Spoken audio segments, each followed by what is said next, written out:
Bonsoir mesdames et messieurs et bienvenue à Poker. Poker, votre rendez-vous de tous les jeudis.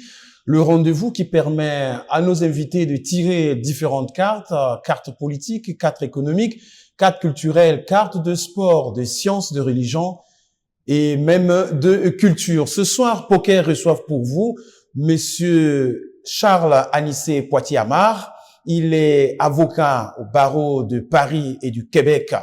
Cher invité, bonsoir. Bonsoir, monsieur Arsène. Et bienvenue au jeu Poker. Merci.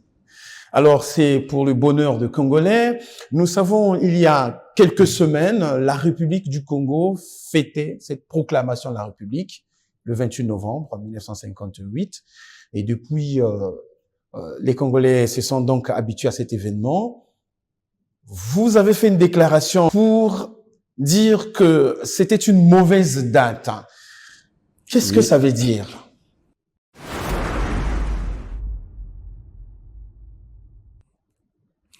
Et je ne dirais pas vraiment que ce soit une mauvaise date, mais je dirais que ce n'est pas la bonne date pour acter la naissance de la République au Congo.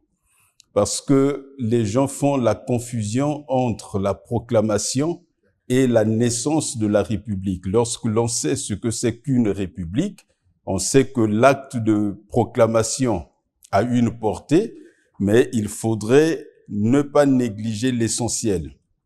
Vous voulez dire que lorsque on a proclamé la République le 28 novembre 1958, en réalité, elle n'était pas née. Ce jour-là, il n'y avait pas de République. Parce que ce qui s'est passé en 1958, pour saisir sa portée et sa réelle signification, il faudrait repartir dans l'histoire. Ça veut dire interroger le face-à-face avec la puissance coloniale, l'ancienne puissance coloniale. Au sortir de la Première Guerre mondiale, il y a le droit des peuples à disposer d'eux-mêmes qui est arrêté, qui est adopté par la Société des Nations. Mais à cette époque-là, la France est encore une puissance.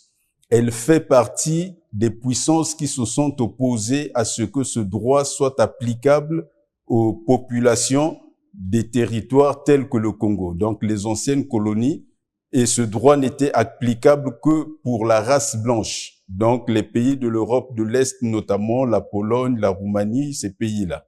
Et donc, à partir de 1946, déjà, avec la Constitution du 27 mai 1946, vous avez les prémices de la volonté française de garder dans leur giron ces populations. Mais 1958, cette année-là précisément, c'est à ce niveau que va se passer le grand jeu français, qui consistera à donner l'impression d'avoir accordé l'indépendance au pays, mais qu'on appellera une autonomie. Quand vous lisez les dispositions de la communauté, c'est un cafouillis, c'est une confusion extraordinaire. À ce moment, on parlera de la naissance d'États. Donc, on dira que ces territoires deviennent des États. Mais pour que vous puissiez devenir un État, vous devrez remplir 4 conditions. Et les 4 conditions n'étaient pas remplies. Parce que la première condition, c'est d'avoir un territoire. La deuxième, c'est d'avoir une population permanente. La troisième, c'est d'avoir une organisation politique. Mais quand on dit une organisation politique, il s'entend, dans un premier temps, la capacité à exercer la souveraineté interne.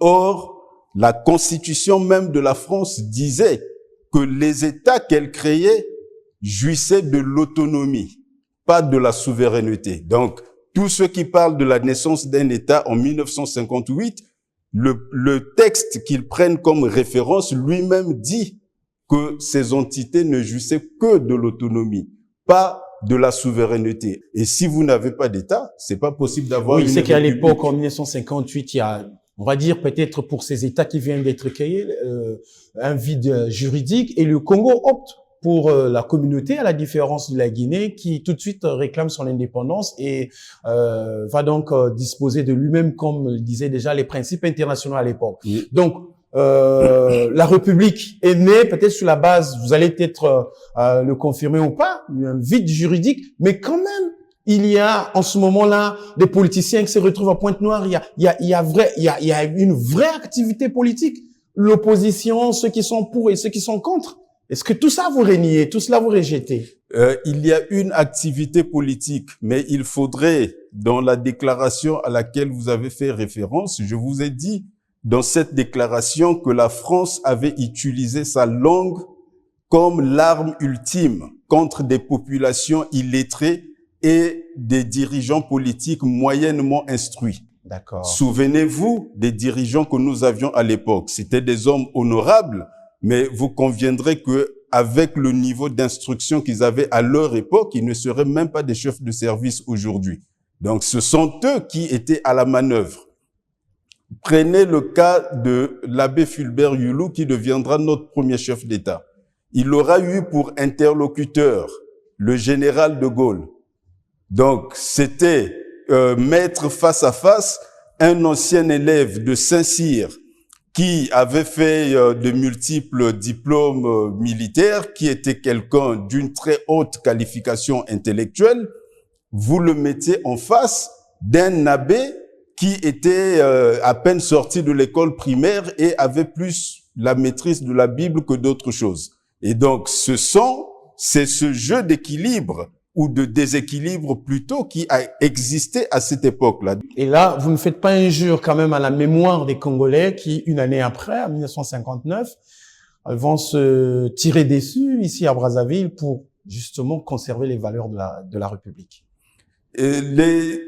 Conserver les valeurs de la République, il ne s'agit pas vraiment de cette conservation, il s'agissait davantage d'enjeux de pouvoir.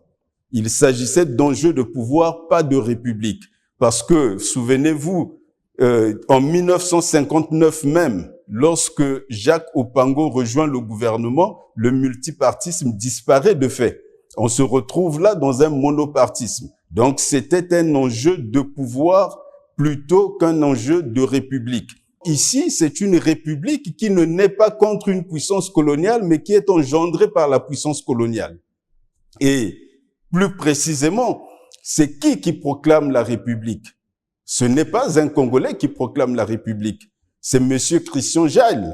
Et Monsieur Christian Jaille est un Français.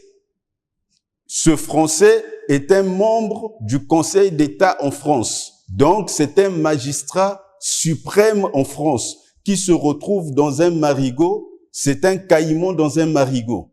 Parce que quand il arrive, il a autour de lui des nains intellectuels. Il y avait deux partis et deux grands acteurs de l'époque, Jacques Opango et Félix Tshikaya, mais Yulou sort de nulle part et est à la manœuvre, arrive à bousculer tout le monde et reçoit le soutien inattendu de Félix Houphouët-Boigny, parce que c'est à ce moment-là qu'il arrive réellement à désaxer Jean-Félix Tshikaya, lorsque Félix Houphouët-Boigny lui apporte son soutien. Mais c'est pas Yulou qui négocie le soutien de Félix Houphouët-Boigny.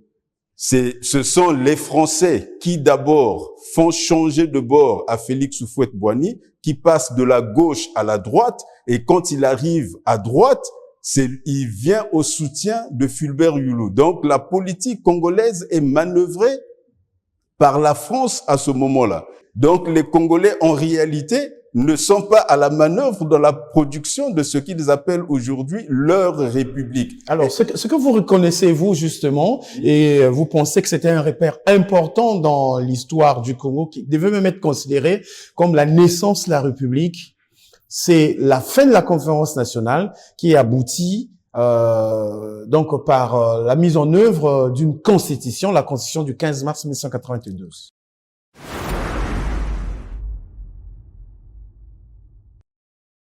Oui, parce que à la conférence nationale, à la différence de ce qui se passe en 1958, où ce sont des étrangers à la manœuvre et des étrangers qui posent tous les actes, et les Congolais sont plus ou moins embarqués dans un véhicule, à la conférence nationale, ce sont des Congolais d'un bout à l'autre qui sont à la manœuvre. Ce sont les Congolais qui font la grève. Ce sont des Congolais avant cette grève qui adressent une lettre au président de la République pour lui demander la tenue de la conférence nationale. Il ne l'accepte pas. Le peuple se mobilise derrière des leaders et vous pouvez faire le parallèle avec les États généraux en France. Donc la description que je vous donnais quand je disais que la République naît dans la douleur, elle naît contre un pouvoir, une puissance monarchique ou encore un régime. Et quand vous lisez le préambule de la Constitution de 1992, c'est ce que disent les conférenciers. Ils disent que ce peuple a été brimé depuis les indépendances jusqu'à ce jour. Et nous ne voulons plus de ça. Et ils disent qu'est-ce qu'ils veulent avoir comme rapport entre citoyens et entre citoyens et le pouvoir. Et donc, le préambule de la Constitution de 1992, quand vous lisez ce préambule, il est très édifiant sur les intentions des Congolais et sur le fait que c'est un texte congolais. Vous prenez la proclamation de 1958. Elle ne dit pas « on proclame la République », parce que ça, il faudrait faire une nuance. On dit « le territoire du Moyen Congo s'appellera désormais République du Congo ». C'est pour ça qu'on appelle ça proclamation de la République. En fait, c'est l'attribution d'un nom à un territoire. Mais c'est pas la naissance de la République telle qu'on l'entend en philosophie, en sciences politiques et en droit. Vous soutenez les acquis de la conférence nationale et toutes les vertus que comporte la Constitution du 15 mars 1992. Oui. Et depuis, l'État a fait son chemin, son parcours. Les acquis sont restés. Qu'est-ce que vous reprochez aujourd'hui à la République? D'abord, il faudrait tenir compte du fait que j'interviens dans ce débat à un moment où on célèbre une république qui n'a jamais existé. Et donc, je rappelle quelle est la vraie république, là où il y a eu un pacte entre Congolais, un vrai contrat social où les Congolais se sont entendus. 1992. 1992. Alors, pour la suite, puisque c'est ça votre question, la réponse à la suite des événements est dans la Constitution de 1992. Qu'est-ce qu'elle nous disait, la Constitution de 1992? Elle interdisait la prise du pouvoir politique par d'autres voies que les urnes. Nous avons aujourd'hui dans le pays un régime qui n'est pas issu des urnes. C'est un régime qui a pris le pouvoir en violation du pacte national que nous avions conclu en 1992. Et donc, ce régime, quel que soit ce qui s'est passé dans le pays, la suite d'élections, tout ce qu'il y a eu, depuis 1997, il n'y a pas eu une élection qui n'est pas contestée dans le pays. La Constitution de 1992, elle avait rencontré l'unanimité des Congolais. Toutes les forces politiques, y compris le PCT, avaient appelé à voter cette Constitution. Depuis lors, toutes les constitutions sont contestées et la dernière en date a donné lieu à des morts dans le pays. La dernière constitution a été adoptée dans des conditions qu'on pourrait appeler un accouchement dans la douleur. Donc, tout le contraire de la République. Mais pourquoi vous pensez que ces constitutions-là, celle de 2002 et celle d'aujourd'hui, de 2015, ne devaient pas être en ce moment-là comme constitution de la République du Congo? Parce que nous avions arrêté un pacte. Et ce pacte-là disait qu'on ne prendrait pas le pouvoir par la force. Or, ce qui se passe, c'est qu'aujourd'hui, il y a un pouvoir qui n'existe que par la force. 97, 5 ans après, il y a eu une nouvelle constitution. Donc, c'est quand même un retour à l'ordre constitutionnel. Vous ne le reconnaissez pas? Oui, on pourrait dire qu'il y a eu un retour à l'ordre constitutionnel, ou on pourrait aussi dire qu'il y a eu un habillement d'une situation militaire en situation civile en faisant adopter une constitution, parce que lorsque l'on organise un référendum, il faudra en avoir le droit. Et donc, dès lors que quelqu'un fait un coup d'État, à n'importe quel moment de l'histoire, n'importe qui, parce que nous sommes aujourd'hui dans une situation de rapport de force, on est gouverné par les plus forts. Pourquoi je le dis? Parce que n'importe qui aujourd'hui peut, s'il a plus de force que le système actuel, prendre le pouvoir par la force et se prévaloir de notre contrat social, et il aura totalement raison. Il pourra dire que depuis plus de 25 ans, nous sommes gouvernés dans une situation de fait parce que nous nous sommes éloignés du seul et unique contrat social qui existe entre nous. C'est pour cette raison qu'il est nécessaire que dans le cadre de la recherche des solutions pacifiques, que l'on puisse sortir de cet état de fait. Souvenez-vous que toutes les fois que quelqu'un a eu une opinion divergente du pouvoir actuel, on dit qu'il veut la guerre.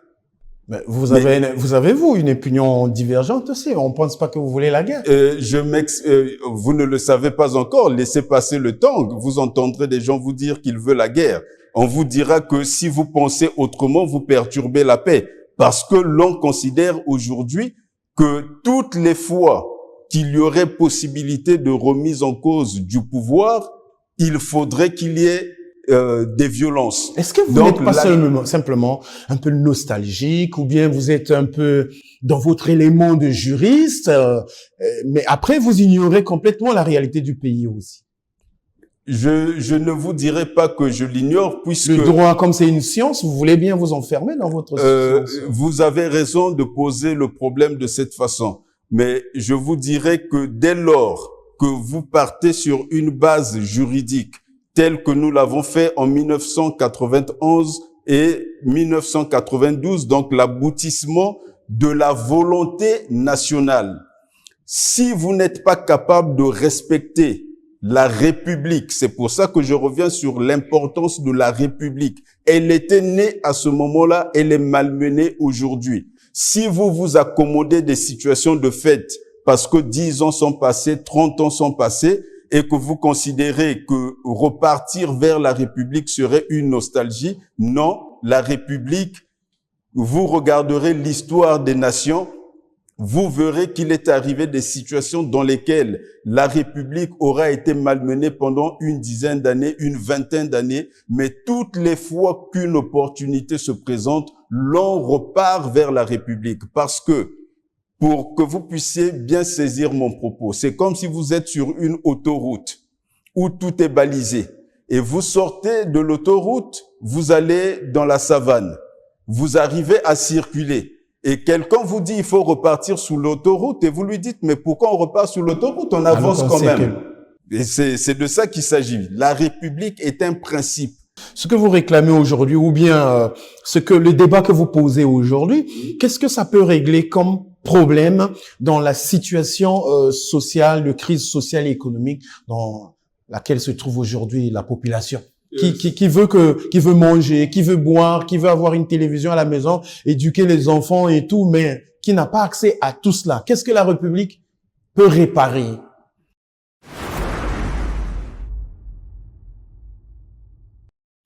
Ce sont des problèmes d'ordre différent, mais qui se complètent. Ce que la République peut réparer, c'est que la République apporte une solution durable. Pour dire que avec la République, vous avez des gouvernements qui sont légitimes et vous êtes dans la pérennité. Qu'est-ce qui fait la différence entre les pays occidentaux et les pays en voie de développement? Souvenez-vous des 3 derniers prix Nobel d'économie. Vous vous souvenez de la raison pour laquelle ils ont eu le prix Nobel? La raison, c'est que ils ont trouvé la réponse au problème du sous-développement. Et quelle est la réponse qu'ils ont apportée? Ils ont dit les pays sont pauvres parce qu'ils ont de mauvaises institutions. Parce qu'ils ont des mauvaises institutions. Or, quand vous avez des hommes forts, vous avez des mauvaises institutions parce que les hommes forts n'existent que parce que les institutions sont faibles et ces hommes-là ont vocation à affaiblir les institutions.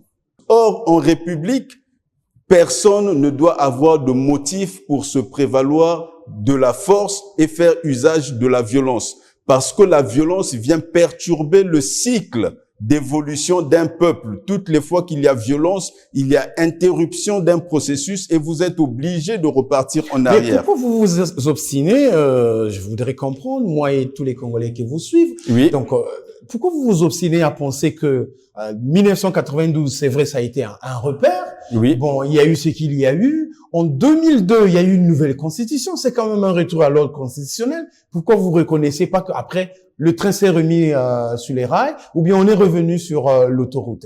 Et en 2002, il y a eu une nouvelle constitution. Et je vous rappellerai que moi, j'ai défendu cette constitution. Par référendum. Hein? Oui, j'ai défendu cette constitution. Combien même je pouvais remettre en cause ce processus, mais dès lors qu'il y avait eu une constitution, pour moi, en 2015, le fait de la remettre en cause, nous étions en train de manquer, nous étions en train d'organiser un retard sur le train de l'histoire, parce que on manquait là l'occasion d'organiser de nouveau une alternance pacifique au pouvoir.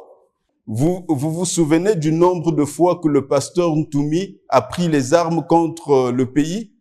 Aujourd'hui, je ne sais pas combien de fois, mais je me souviens que presque au lendemain de chaque élection, il y a des éléments liés aux revendications du pasteur Ntoumi.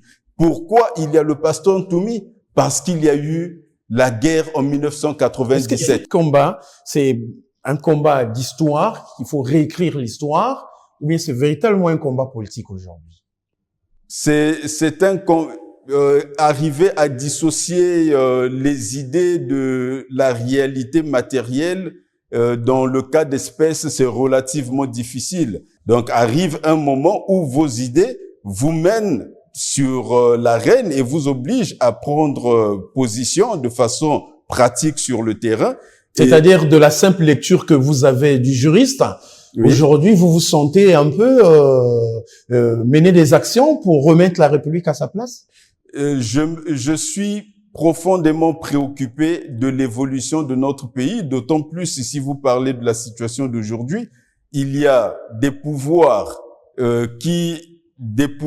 d'État qui existent et vous avez une crise profonde qui est en train d'accabler le peuple depuis bientôt une décennie maintenant et tous les pouvoirs sont à l'abandon.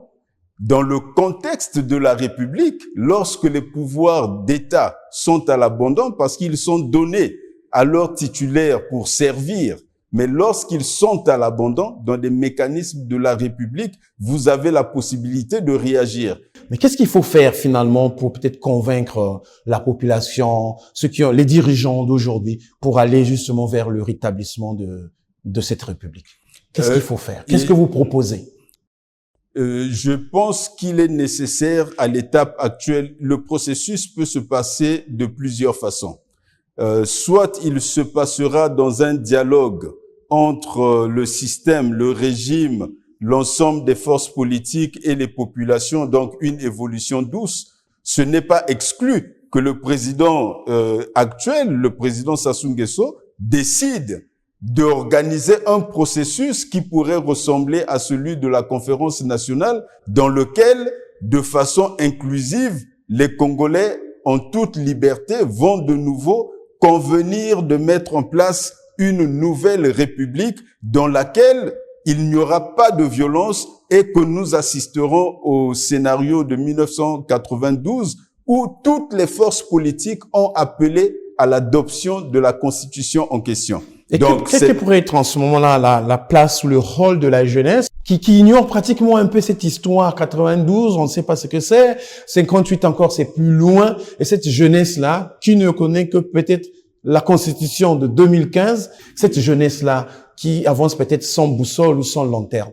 Qu'est-ce qu'il faut faire alors? Cette jeunesse, vous avez totalement raison de mentionner le fait que elle est en quelque sorte, on va dire, remorquée dans le cours de l'histoire et elle n'a pas justement à subir les conséquences de tout ce qu'il y a eu dans le passé du pays, mais en même temps, elle ne doit pas oublier que ce pays a déjà eu une république. C'est pour cela que dans ma réflexion, je parle de la nouvelle république. Et cette nouvelle république, sera généré par la nouvelle génération d'acteurs politiques. Il faudrait que des acteurs nouveaux, comme il y a eu des actions qui ont permis l'adoption de la première République congolaise de 1992, il faudrait aller dans le sens de faire émerger une nouvelle République dans laquelle tous les Congolais vont se reconnaître et une République qui sera un véhicule des moyens d'action publique permettant de faire face aux problèmes que nous avons aujourd'hui. Dans le contexte du moment dont nous sommes en train de parler, le Congo est entré dans une sorte, certains parleraient de kakistocratie, moi je parlerais de l'approximation à une inaptocratie, ça ressemble de plus en plus à ça parce que vous avez des gens qui ont tous les pouvoirs et qui n'arrivent pas à résoudre le moindre problème. Donc vous avez un vrai problème de compétences qui se pose. Ces jeunes ont besoin de rêver, ils ont besoin de réaliser leurs rêves. Ils veulent vivre comme tous les jeunes qu'ils voient partout ailleurs, qui ont la possibilité de créer et de créer des richesses. Ces jeunes ont besoin de ça. Donc, je rappelle, Maître Poitier Amar, je rappelle que vous êtes avocat au barreau de Paris et du Québec, où vous résidez. Vous êtes cadre congolais, vous avez fait des grandes études, notamment vous avez été à l'école du commerce, à haute école du commerce. Vous avez également, vous êtes un cadre brillant. Très souvent, la diaspora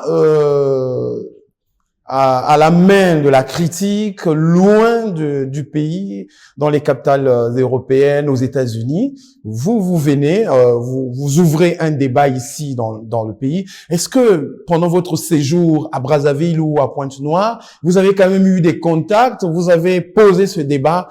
Si oui, quel est le retour que vous avez? Est-ce que les gens sont prêts aujourd'hui à discuter, à dialoguer, à débattre de cette affaire, ou bien vous sentez la peur sur le visage de chaque Congolais?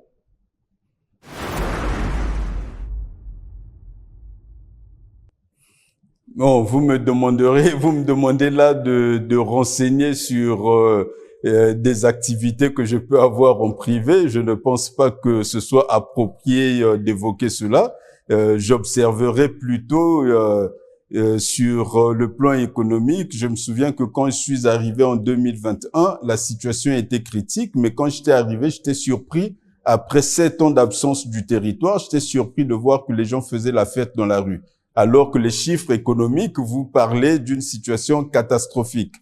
Aujourd'hui, la différence avec 2021, quand j'étais venu, c'est que vous n'avez plus cette ambiance de fête dans la rue.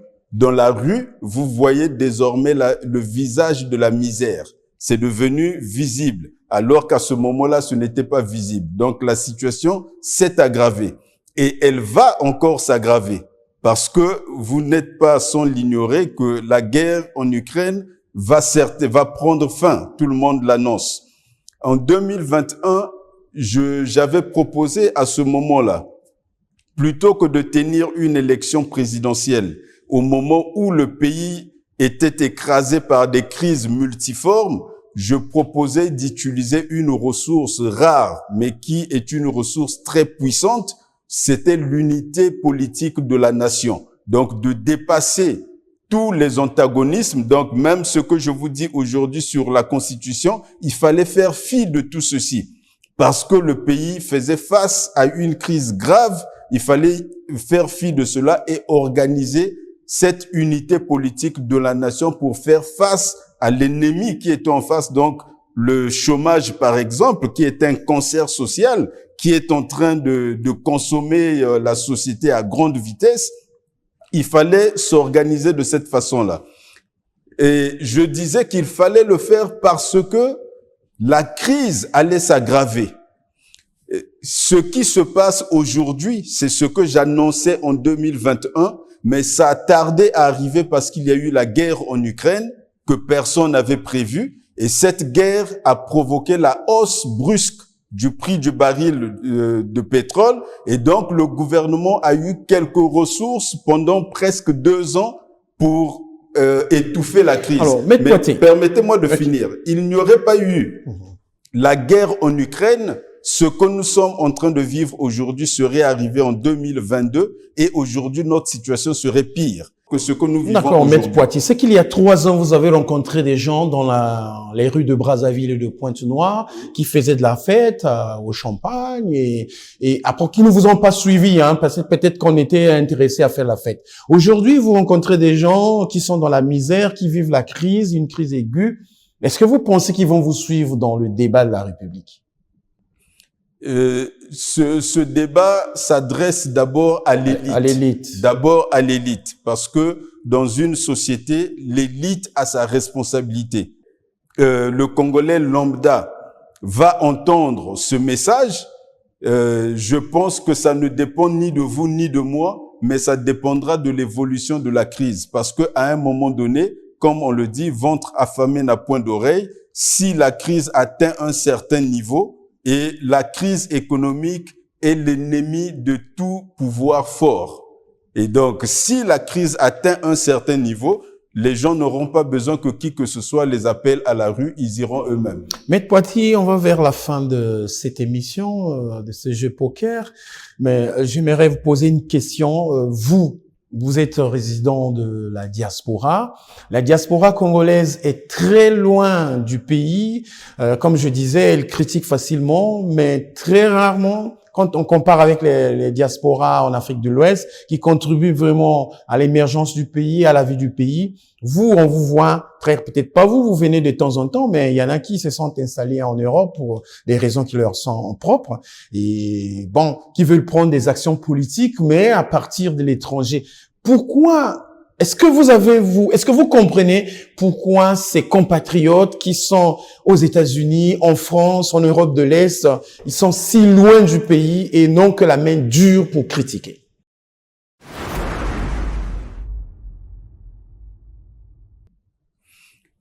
C'est une question, je dirais, de sociologie politique que vous me posez et elle ne peut avoir de réponse que construite sur la base d'une enquête sérieusement menée, parce que cela dépend d'abord de la structure de la diaspora.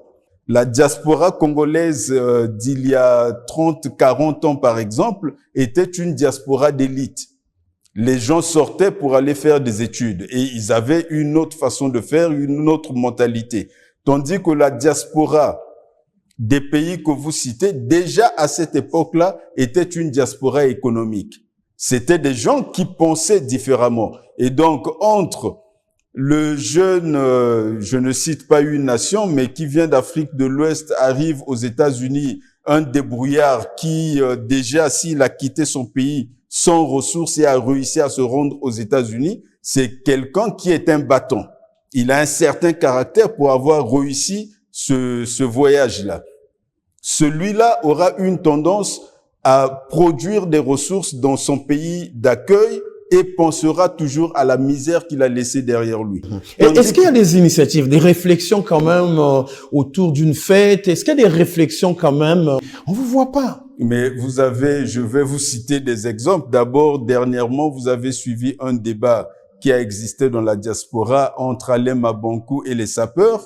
Donc, il soulevait exactement le problème que vous posez. Je ne donne pas mon opinion sur... Et les sapeurs pensent qu'ils font mieux que vous, les grands cadres, vous, les grands intellectuels. Et j'allais vous rappeler qu'il y a des Congolais qui sont arrivés ici, qui ont fait des opérations à partir de l'étranger. Celui qui me vient tout de suite en mémoire, c'est par exemple le cas de Monsieur Missamou, qui vit aux États-Unis, qui est arrivé ici plus d'une fois, a fait des dons, et il y a d'autres cas comme ça. Mais un pays, une république, pour reparler de la république, ne doit pas compter sur les dons, ne doit pas compter sur la générosité. Un pays comme le Congo commettrait un grand tort d'orienter sa pensée vers l'aide étrangère. Dambisa Moyo avait écrit un ouvrage qui était un best-seller qu'elle avait intitulé « L'aide fatale ». La mentalité d'aide est une mentalité qui tue celui qui attend l'aide. Il faut sortir de la mentalité d'aide. Et le moyen de sortir de la mentalité d'aide, c'est d'organiser une république.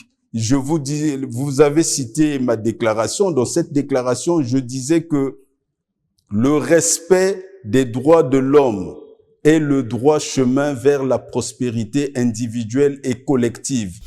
Merci beaucoup, mesdames et messieurs. Nous sommes arrivés à la fin de cette émission. Je vous rappelle que nous recevions monsieur Charles Anissé Poitiers-Amar. Il est avocat au barreau de Paris et du Québec. Avec donc lui, nous avons posé le débat sur l'effectivité de la République du Congo. Selon lui, donc la République, mieux vaut parler de la naissance de la République à partir du 15 mars 1992, plutôt que de repartir dans les carrés de l'histoire, voire le 28 novembre 1958. Vous avez suivi la discussion. Merci et à jeudi prochain.